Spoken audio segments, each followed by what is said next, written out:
Letter in 1-1 between Brighton and Spurs. And in Spurs' quest to be the best of the rest, how much of a missed opportunity is that?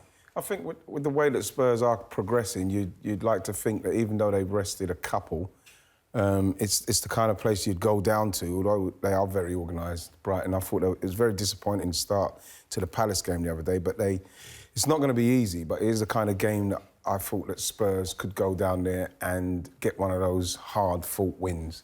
And then those are the kind of games that I think that they have been winning, and I thought they would have done that tonight, but you have to give credit to Brighton.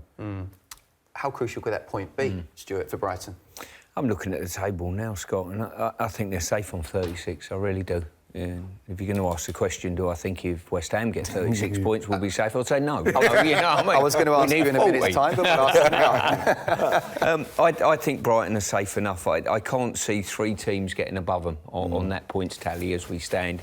And I think Brighton are that well organised, and Chris has done such a good job. They'll nick other points going forward. Just looking at the bottom half, how far do you see it going up to, Ian?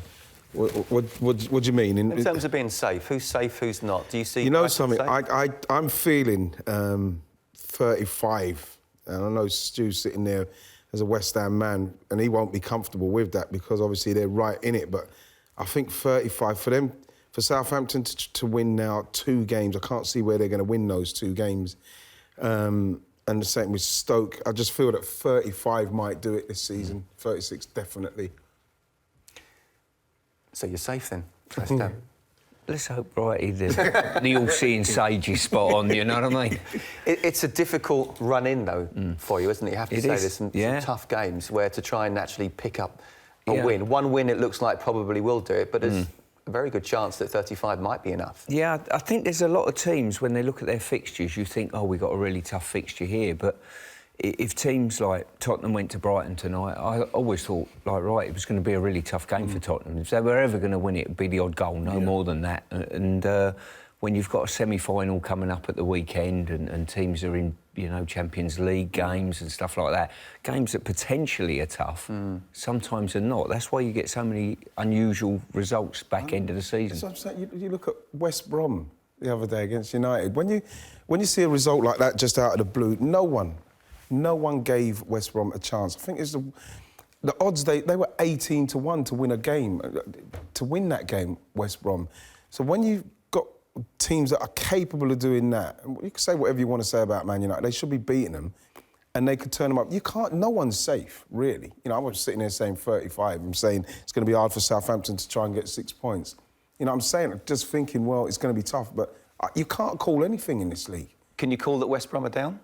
I think that they've got, it's too much. I think that Moro's come in and, he has brought them together because they were very impressive. And I'm not saying it was a tin hats job against Man United because they defended brilliantly and they attacked with people getting forward. Right? So it wasn't luck. You're looking at it now, you're thinking maybe a month earlier with that kind of attitude because everyone was pulling in the same direction. That wasn't luck. So I just think that they've just left it a bit too late. Are you surprised that the bottom 3 haven't kind of made a run for it? These are kind of established Premier League clubs, and yet if you look at the last 10 matches, you can see here, Southampton have only won 1, Stoke haven't won 1, West Brom have won 1, lost 8. Yeah, I think you can go up to the next 3-4 teams above the drop zone and their record will be pretty similar to that. The one thing that's happened this season, that's happened no season before in Premier League, is the promoted teams have not been in the bottom 3 basically the whole season. That's put so much pressure on the established teams who think that they've got a right to be in this division.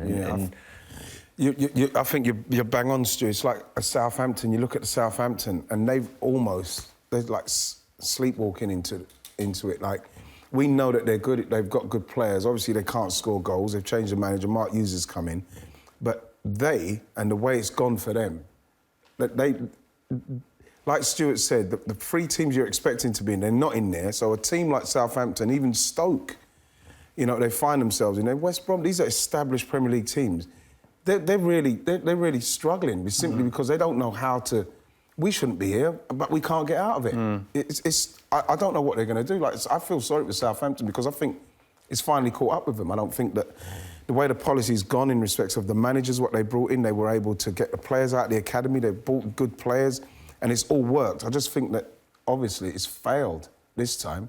I don't think they've got the players out of the academy, what they used to get. I think they might have sold a couple of players a bit too soon, instead of developing a couple more. I think that the managers, so they've kind of got that wrong, and that is why they're where they are now. So how much credit goes to the managers of the teams that did get promoted and are not completely out of it, but, you know, you look at Huddersfield, you can't say they're completely out of it, but Brighton maybe as well. Yeah. But look like they're going to be safe. I think they've done a fantastic job, all the managers of the promoted teams. If the season finishes tomorrow and they stay where they are, and if you're talking about new managers within the division, Sean Dyche's got to have a mention as well as the promoted managers. You know, we know Rafa's CV is fantastic, but, you know, he's got Newcastle ticking along and he's grown Newcastle as a football club. So there have been some really consistent, good jobs delivered by managers that certainly are new to this league. And Chris Hughton as well. How much credit does he get? I tell you what, he's one of these managers that we know in the managerial fraternity how good he is at his job. Because he's not a self-publicist. Yeah. He's not out there all the time shouting his mouth off about how good he is and what a great tactician he is. He goes under the radar a little bit, and I think that's a real shame. I think he's done a great job in all the clubs he's been at, not just Brighton, by the way. Yeah. Go along with that? Without a doubt, yeah. You know, like, his name's never mentioned when jobs come up, you know, and he's not somebody that, like Stu says, he's not screaming off the rooftop saying how good he is, and he's done a great job everywhere he's gone, and I think Brighton are very fortunate to have him, and I think they'll be very pleased that people are not sniffing around him, because he has proven that he knows how to win games in this league and stay in the league. So come the end of this... Can I make a comment on the back of that? How much do you think it's helped these clubs? Because I look at the three managers of the three promoted clubs and I think, what would happen if they went down? Would they stick with their manager? And I think, yes, probably, on all three counts, because they won't get better managers for the clubs. And you think, has that taken the pressure off the club and enabled the team to play that much better? Otherwise, you get situations where the manager's being touted with the sack all the time if you're in the bottom echelons of the table, and that just brings more and more pressure on your club. You're right, Stu, because Newcastle, Brighton or Huddersfield, none of their managers have been anywhere near people talking about they might get the sack if they don't win this game. And you look at the rest of them... Well, there's those three, there's Burnley and there's Bournemouth. Yeah. And they're all outside the top six. Yeah. Maybe the owners need to look at that and see there's something to be learned from that. I mean, you make a really good point. What will be learned come the end of this season about what to do and perhaps what not to do? I would worry again next year. If I was a Premier League side, I would worry that the three teams coming up will have another impact like these three that have come and had another impact and put even more pressure on the so-called established teams. You know, I throw West Ham into that, I throw Watford into that have been in the division. How high can you go up the Premier League table and say, do you know what, at the start of the season, they want to make sure they're surviving first? 7th. Yeah. You look at 7th, from Burnley downwards. I think the teams above that, they've got too much ability, too much clout. Even on a bad day, they'll win games, you know. Prior to that, you ring Sean Dyche up now and say, you established in the Premier League, and he'll throw cold water on your statement straight away in a gravelly voice, obviously, you know what I mean? He would, yeah. Yeah, I would say from 7th down, everyone will think, you know what, we've got to earn the right again. How do you see it, Wrighty, in terms of the table, and how many teams next season are we just trying to avoid relegation first? Well, if you look at the three teams that are in the bottom, I wouldn't have had that. I wouldn't have had them three in there, you know, all established Premier League teams. So when you say, you know, you look at Everton, there was a stage in the season where Everton were really, really struggling, and they spent a lot of money at the start of the season. So when you look at it, you think to yourself, who can you say is an established Premier? None of them, apart from when, like Stu said, from 6 upwards, you could feel like, they're going to be OK.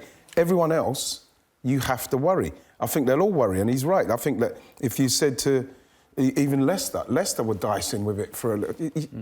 You can't call it now. How do you think... If you turn that on its head as well and look at the top 6, If you'd have turned around and said Chelsea won't make the Champions League, Yeah.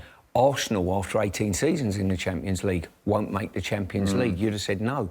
But the big boys are getting stronger and stronger, and the competition, Tottenham have broke into that now and become a superpower in the Premier League as well. Yeah. And in terms of the battle to try and stay in the Premier League, how will that affect the transfer window, which of course next season is a little bit earlier as well? Do you feel that the teams will panic a little bit more? Or do you think they'll try and buy even earlier to make sure that... Do you mean the teams coming up or everybody? Well, I think to stay in the Premier League. I think that we've seen.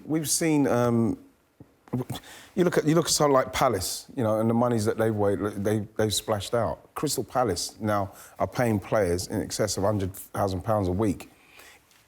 I think that what will happen now at the club, they will do whatever it takes to stay in there, and you know, with the television money and the fact that they think that, okay, if he's going to keep me in here, I'm going to give him the money. It's a gamble, though, isn't it? Because three teams will go down, and these three at the start of the season probably thought that's not going to happen. This is why, Scott, they'll do that. But then you're not expecting a striker. And I mentioned Palace, but like you look at someone like Christian Benteke and you look at Palace, and you're hoping that Palace will get the points to stay up. But it was a massive gamble. But then, you know, a manager's already lost his job at that club, so as they can try and make sure that they do stay. So even if you do gamble on that, you're still fretting to the point where I've got to change the manager to make sure I definitely stay in there. And I think a lot of them will be like that. I think Stu made a great point with the new managers coming up, Newcastle, Brighton and Huddersfield. No pressure at all on their managers about their jobs and losing their jobs if they go down. And they're all looking pretty safe. It's something to be learnt from that. I said it earlier on, and I think there is. The pressure's too much. And the recruitment this year, you talk about will clubs get their business done early. In a World Cup year, that doesn't happen because the players go away to the World Cup. They turn around and say, look, put any transfer talks on hold. Let's see how the World Cup goes for me in case their status goes up a little bit more. And it makes it even more difficult for clubs. Every football club wants to get their business done by the end of May. That's the template you want to work to. But what happens is, come the end of the transfer window, you're scrambling around as normal, you know? And, of course, people don't want to end up being a Sunderland as well, where you have that kind of... the money and the wage bill, you go down and then it looks like it's going to be back-to-back relegations. Yes, it is a tough call.